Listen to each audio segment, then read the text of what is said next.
How's it going, everyone? Bo here from BZ, bringing you the BZNews. My goodness gracious, haven't done this in a while. I'm kind of excited about it, but maybe it's just because we haven't had much to make news about. I'm not really sure, but you know, everything going on in my life as well. But I'm excited to do this, and we have so much stuff to go over. We honestly just need to hop into it because we have new TRURACS coming into the game. That was pretty cool. It was not what a lot of people thought it would be, but we have new TRURACS. We have an entire reboot of the scoring system in the Hunter Call of the Wild. It's going to make a lot of the Hunter Classic players very happy, and I had to watch the whole stream, not the entire stream, but you know, important details over again just to make sure I understood it a little bit better, because they did skip out on some details and there's still stuff I'm not entirely 100% sure on, but I feel like I have a pretty good understanding of it. So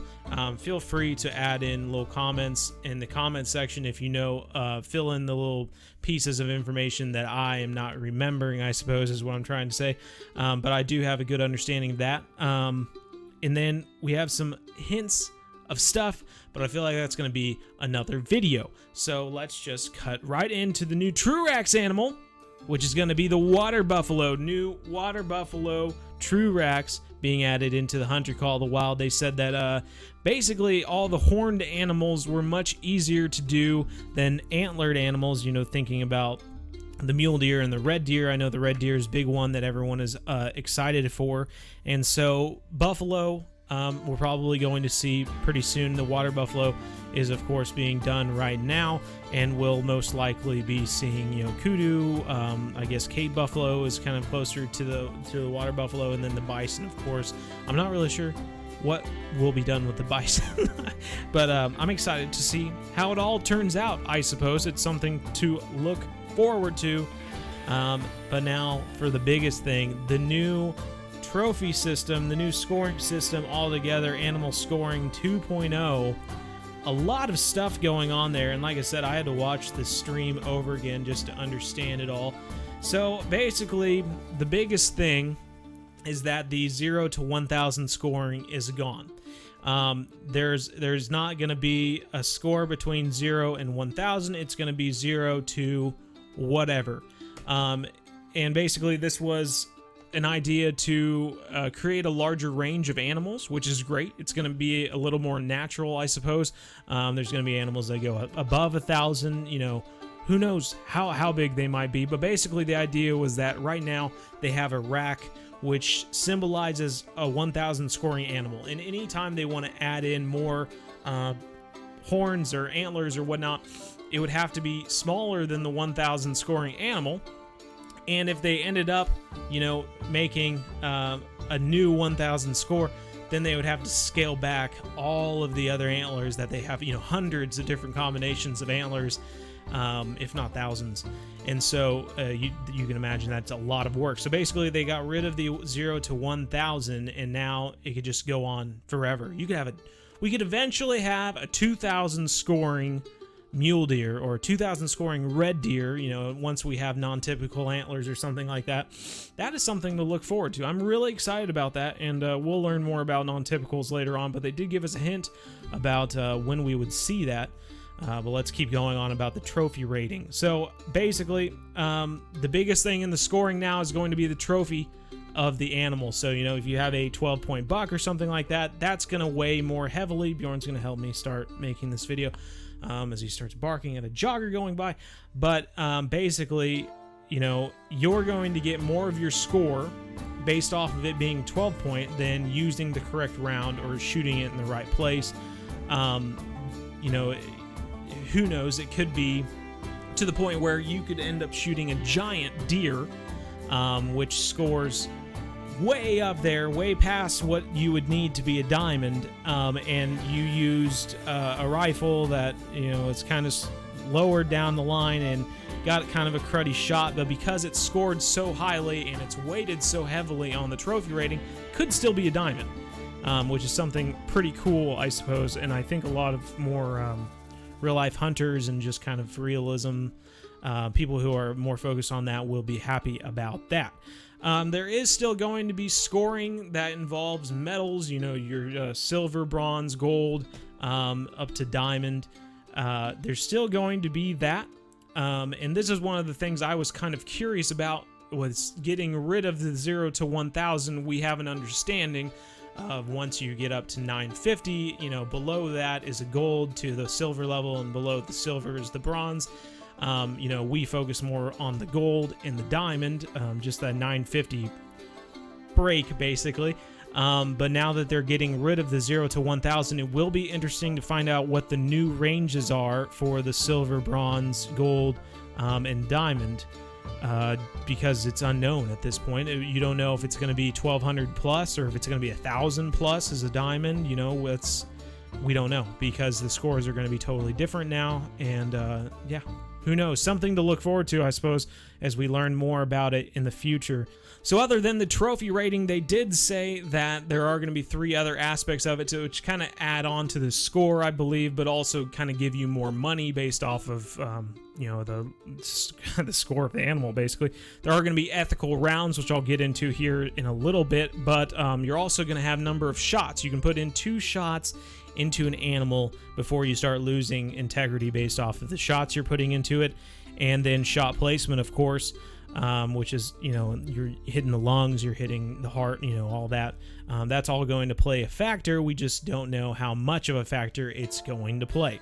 Now, something that people were interested in, because it is a huge change, but probably, I mean, most definitely a change for the better, other than getting everyone to understand this whole long process, because before we had classes 0, 1, 2, 3, and 4, which kind of represented the different sizes of animals, and a lot of people got upset that, you know, like the 30-06 didn't work on whitetail, and, you know, that was the end of the world. But now we're not going to have to worry about that, because there are now 9 classes of animals, and we're going to go through every single one of them so that you can understand how it's going to work in the future, because we do have an example of 2 firearms that they did tell us, which will kind of explain it all. So basically, to start out with, number 1, class 1 is going to be birds and rabbits. So, you know, you're probably going to be your shotguns and your bird shot, shotguns and your bird shot. That makes sense. 300 grain arrows, you know, 22s, maybe 223. You might see that in there as well, just for covering that. Class 2 is going to be going into the small predators like coyotes, jackals, and lynxes. Class 3 is going to go into the smaller deer like roe deer. There's black bucks thrown in there, and axis deer. Class 4 is going to be your fallow, your whitetail, blacktail, kudu, and boar. I'm looking at my notes right now. Class 5 is going to be your wolves and your pumas, your kind of larger predators. Class 6 is going to go into the larger deer, reindeer, caribou, mule deer, red deer, kind of your class 3 animals at the moment.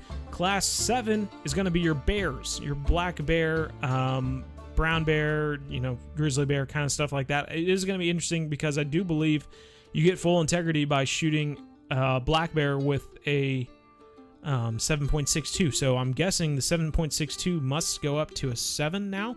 That will be interesting. And then class 8 above the bears is going to be your moose and your elk, and larger herbivores like that. And then, of course, class 9 is going to be larger than a moose and an elk. It's going to be your buffalo and your bison, and, you know, whatever animals they decide to add in the future. So that's pretty much a breakdown of the 1 through 9 animal classes and how that's going to work. 2 examples they did give us for firearms working with these classes were the 30-30 and the 45-70 lever actions. A lot of people were kind of disappointed with what they could do with those 2 weapons, and actually now that they explained how these 2 weapons will work with the other classes, I'm kind of more excited about using them, because for an example, the 30-30 is going to work for classes 2 through 5. So the 30-30 is going to work for coyotes, jackals, roe deer, black buck, fallow deer, white kudu, blacktail, boar, wolves, puma, and all of the other animals in between for those classes that I just didn't write down. So you're going to be able to shoot a ton of stuff with the 30-30, which is going to be pretty cool, you know, using a lever action for wolves and puma.